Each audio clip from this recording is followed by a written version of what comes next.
In this video, I'm sharing a conversation I had a while back with Desi Ruben Sealy. It was a pleasure to speak with him about UX and product design. Desi is a hands-on UX design leader. He's a Nielsen Group UX design certified. He worked with an environment using a multidiscipline of creative technological teaching and coaching skills. Currently, he's a senior UX manager at Victorinox, based in the UK. So I was personally lucky to work with you, and together we founded pretty much the UX team at Qlik Consulting Services Practice. It was really fun, and it was really good times. So thank you so much for doing this. Honor also today to catch up with you and to just chat about experience design. So thank you again for doing this. Appreciate it, man. You're very welcome. It's great to be on. It's a privilege to be able to talk to you again. It's been a while, hasn't it?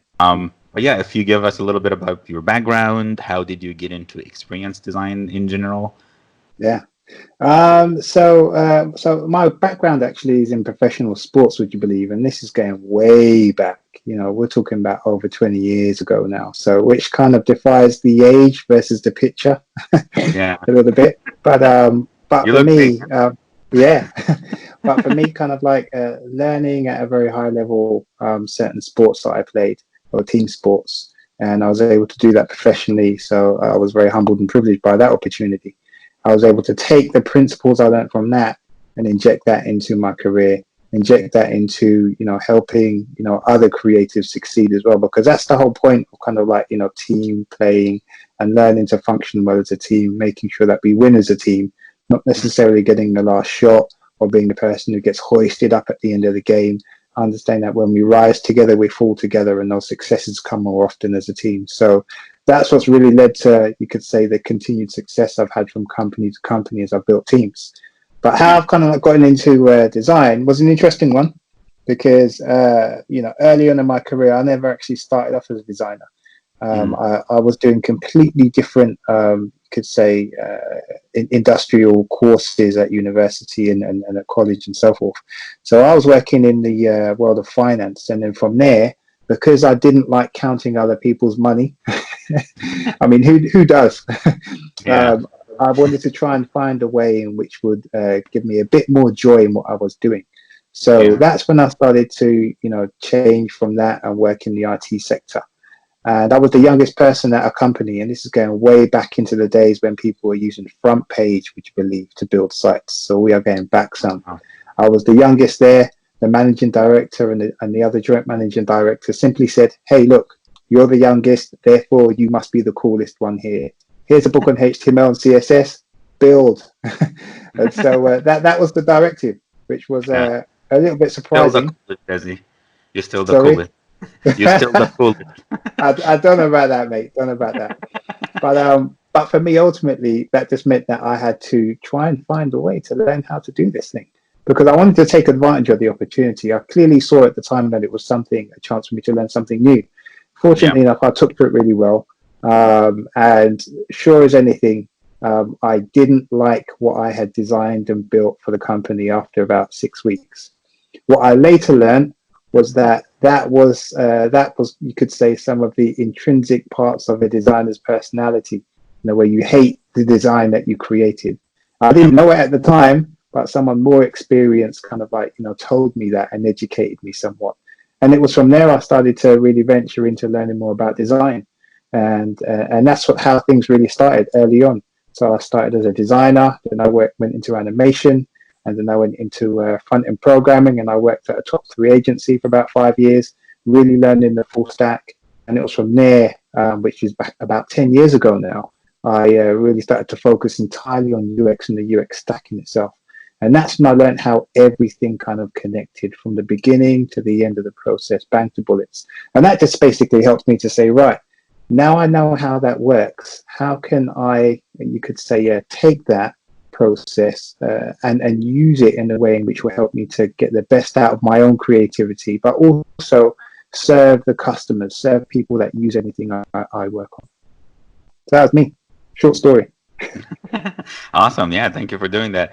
Isn't that the case also? Like, you always look at your old designs and you're like, what I was thinking? What was what was going on in my mind. But then, at the time it was really good. Then and done is better than perfect. So, yeah, this Mm, is your story is awesome. Um, I guess I will move on to more into what experience design mean to you. And I think my question coming from mm, also all these titles that thrown out there: interaction design, UX, UI, visual yeah, design. yeah, Every day there's a new title that comes out. right. I don't. I want to say personally, I'm an experience designer for like a long time now, Mm, and hopefully that covers everything. But I want to know how you define experience design and what you think mm. when you think of experience design. Yeah, well, it's funny you mentioned that, and you kind of like mentioned kind of like my certification and specialties as well with NNG, and Yeah. I've really bought into a lot of the stuff that have come out of that institution, especially something that Don Norman said, which led to his book that he wrote, I think around 1990. I think 1988 was the first time when the industry came across the word experience design. That was the first time it Mm. ever existed. But Yeah. then Don Norman put it in the Design of Everyday Things, his book. So understanding kind of like that for me as a foundation really led me to understand it in my own way that actually experience design is just people really getting their heads together to try and make a product better based on how we feel about it. So it says if I can feel good about using something, that's an experience I've had. And I was saying to somebody, a bit earlier today in a conversation that I had, and I said to them, imagine if you were in a lift, you just met a friend, and you hadn't seen them in a long time, and you had about 10 seconds before you got off at the following floor where you work to tell them what you did for a living. What would you say? And they're like, oh, I don't know what I'll say. So when we kind of like think about it like that, it really forces us to kind of like switch that Yeah. paradigm just a little bit. Do we know what we do? And if we do, then we would know it well enough to explain it to someone else. So yeah, it's just about creating or building upon something that will help someone to enjoy using whatever it is they've got their hands on. Because it is the everyday things that we use. The cup that you just drank out of, the toothbrush I used this morning when I woke up, and all of those things. The alarm clock that you smash with reckless abandon and frustration because you're too tired, and it wakes you up in the morning because you have to get to work. All of those things for me is just experiences we have, Yeah. and looking at them in a slightly different way for me personally just gives me a nice outlook on life, appreciation for nature, things such as biomimicry, that kind of stuff really kind of like inspires me. So experience design, like what people don't know, it's also not an easy job. Like you get a lot of Mm, critics all the time from the dev team, the product management team. You have to, I don't want to say fight, but you have to also argue with examples and data behind your design decisions all the time. So we get mm, used to kind of like being critiqued, also consumed a lot a huge amount of coffee. Like I'm drinking a lot of coffee right now. We always like stress. We're always like very anxious about the design and it's gonna design do well and the user testing and all this stuff. mm, So what keeps you going and why you like design experience? Like what makes you get up in the morning and go mm, do that every day? Um, yeah. Gonna be in this machine. Yeah, that's a really good question, David. For me, it kind of goes back a little bit to some of the things I started to do in situ with my design career, and so I'll explain the context, and that kind of like will give more of an idea of the kind of things that gets me Yeah, up in the right. morning. So as a highlight, to summarize, it's the ability to help other people in my craft who practice my trade to be great themselves. So Mm, I'd say for me, around 15 years ago is when it started. And that was when I decided to take a different track and develop another aspect of myself in terms mm, of skills. So I wanted to really work on soft skills and yeah, understand how I can build on that and then use that to affect other people, whether that mm, would be clients or stakeholders in any way, or people that I'm working with as colleagues, or fellow designers, so as they can get better, whether that would be me learning from them or vice versa, because you can always learn something from everybody. So for yeah, me, having that coaching and mentoring approach to what we do it really helped to accelerate my own personal growth, which was amazing. So today, what gets me up in the morning is the opportunity that I have to affect the people I work with, because I work with a great team of designers right now. And those guys are always looking to be inspired, always looking to learn, and they're always open to collaboration. And they have three of the main qualities I believe that will help designers succeed in what they Yeah. do. And that's being honest, being open, and being humble. Because as designers, we probably get critiqued the most in out of any industry, most likely, arguably so. Yep. So, you have to have a good streak of humility to accept the criticism and change your designs or iterate upon them. So, absolutely. But Yeah. then, to be honest, you've got to be honest with your candidates. You've got to be honest with the people you work with, set those expectations so you can deliver the best, solution you can. And Yeah. even with your teammates as well, being honest could mean that you want to, respond and give radical candor. So care personally about them as an individual, but professionally, so the Yeah. team can get the best results and the project can be the best success it can. And so for me, that kind of like just unfolds naturally to the other quality of being honest as well, or being open rather. So if you're being open, then that just means that you're going to be free to be able to have the to create that kind of environment where people can openly talk to you, good or bad, and it can be a real collaboration, whether you're working just within the design team or on the wider team within an organization. The wider team creates some really, really good ripple effects, of course. But that's Yeah. what really gets me up in the morning, just the ability to affect people in that way and to continue to stay hands-on, keep up with the latest trends and so forth. Really good point. I totally believe, and I think a lot of other designers, of course, like, and I tell my team all the time, like ego gets in the way of like good design and good products. And it's not only from the design team, product managers as well, developers, like just being wanted to be right all the time. It does not help. Part of being a good designer is actually learn how to be okay with failing, but failing really quick and just iterate and get back at it and make it right later. Yeah. And that kind of like, as you grow or as you go in your career, it give you a little bit of humility. Like, you don't know anything, or Yeah. you want to know anything, because you want to learn from other people how the user that are using it. So that's a really good point. I just wanted to add to what you said.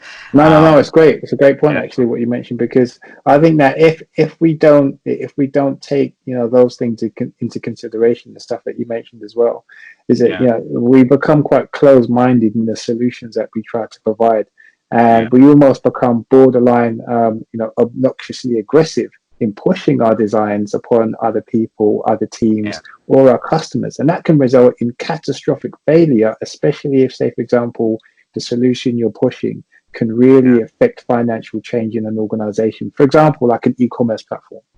Last few question is more around how, like, the advice you give for someone that they are trying or aspiring to be a product designer or UX designer, and also advices to designers looking to advance or move companies. Really good question. Really good question. So I would say I wish to I answer. said it better than that, but yeah. So I think I would say, if I was to give advice to designers, it would be about continuing to try and work on any soft skills and qualities that can help to improve you as a person. Because the more attractive you are as a person is the better opportunities, whether that be projects or jobs or roles, that will come your way.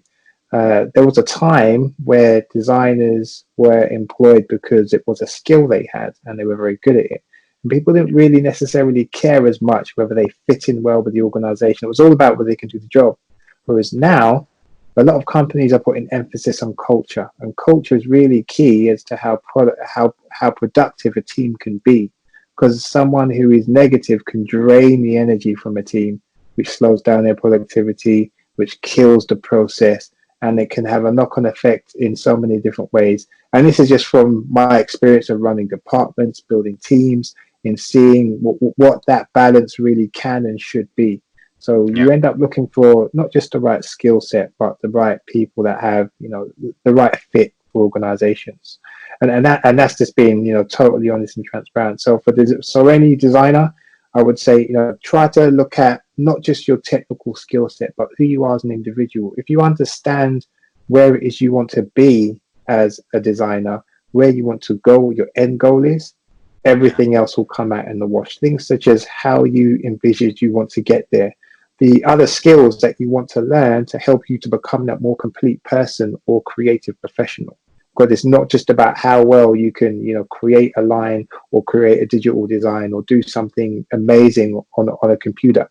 It is also about how you connect with people. And that kind of brings me on to the second half of the question, such as, and I know you mentioned it about, designers looking to move, whether that's to, advance in their careers, and they're going through that interview type process.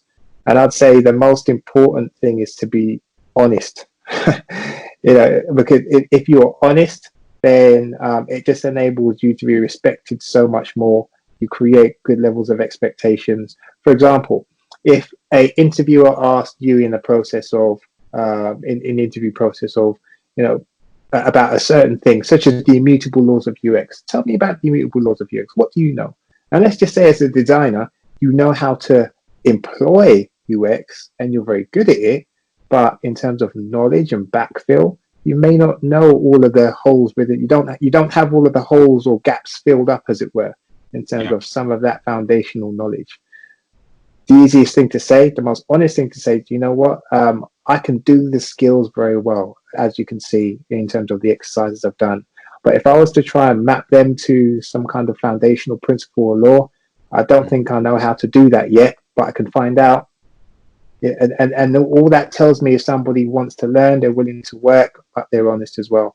And a lot of companies find that extremely refreshing.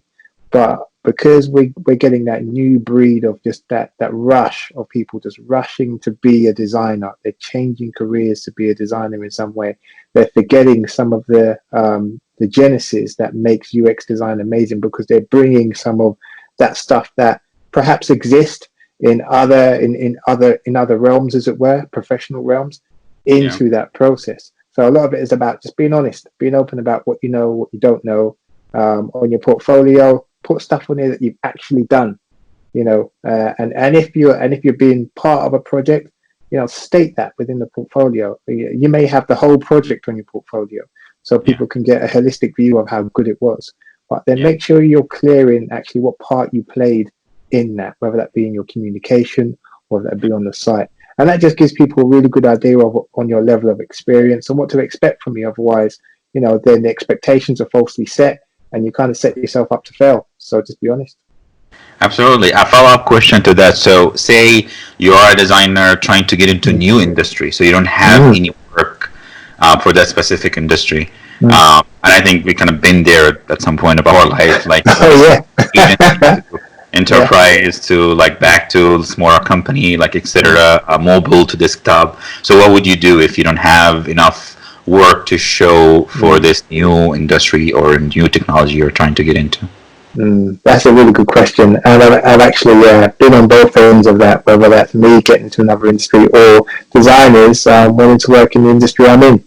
A lot of it comes down to our attitude and our willingness to be proactive in taking it upon ourselves to learn about our industry or to learn about the company. If you show your willingness to research who it is you're going to get into bed with, so to speak, then that tells someone, especially if they're a good interviewer or a good organization, that you're also willing to learn and take on board new information. There's too many times where I've seen interviewers have an interview and they have done no research about the company they intend to work for on a permanent basis. Contracting, you can forgive that, but on a permanent basis, you're going to create a career here and you know nothing about the organization and it's all public. It kind of defies beggar's belief from a professional standpoint, because you would hope that the person would have put in the effort to understand who they're going to marry, professionally, so to speak. And that's how I kind of like see it in some ways. You can actually paradigm it to that in parallel, that illustration of an arranged marriage or versus a marriage in some other countries. You don't know the person, you don't know their habits, you don't know anything, you don't know if it's going to work. But and that's the kind of level of thing that you can almost assign to not knowing about a company, not knowing about what they do or their ways of working, or who actually works there, or knowing, can you point me in the direction of what the design team's like? What's the average day? That kind of stuff. So and too few designers ask these types of questions. We might have digressed, but yeah, here we are. Awesome. Thank you so much, dude, for doing this. Like, I really, really appreciate it. It really has been so much fun. And hopefully we'll do more of this, even for recording or not recording. We'll hopefully. Absolutely, can't wait. I'd love for it to be for you to invite me back for another session. That'd be awesome. So